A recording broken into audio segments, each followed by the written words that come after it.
Hi there, Craig Berglund, presiding and founding bishop of the Universal Anglican Church. I'd like to talk with you today about ego, and not in the normal sense. If you're like me, you were probably raised in a household in which there was a great deal of concern about what the neighbors would think.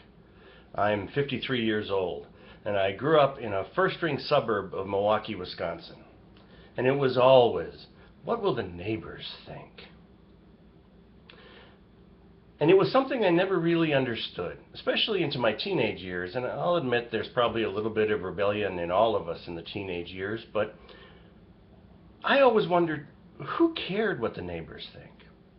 And it's really only in the last few years that I've come to realize just how internalized those messages have become in my own life.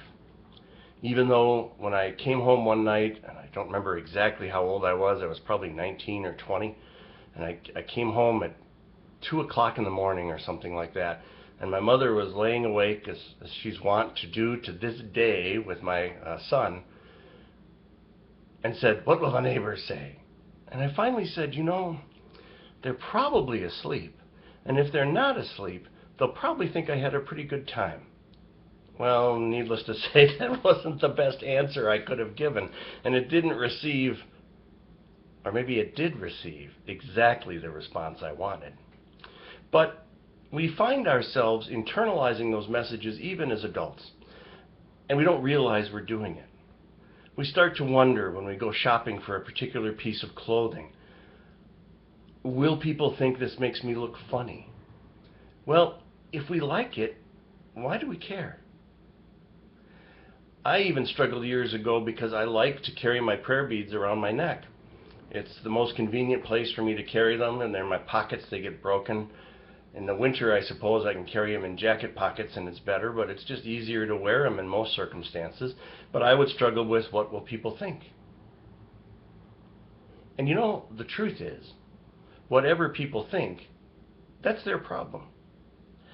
If they don't like what you're doing or wearing or looking like or where you're living or where you're working, that's not your problem. That's their problem. And it's their problem because they're involved in something that's none of their darn business. Now, if you don't like something that they're doing, that's your problem.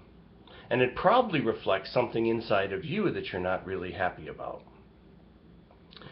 We can get to a lot healthier, a lot happier, a lot more whole place if we just start to adopt the attitude that says, I'm going to do what makes me me. And if you don't like that, that's your problem, not mine. And when I find myself getting into what you're doing, I need to recognize that that's my problem, and I need to look at why I'm doing it. Ego will bind us up in all kinds of unhealthy ways. So, the next time somebody asks you, what will the neighbors think? The answer is, that's their problem. Until next time, I'm Bishop Craig Berglund. I wish you God's rich blessings. Namaste.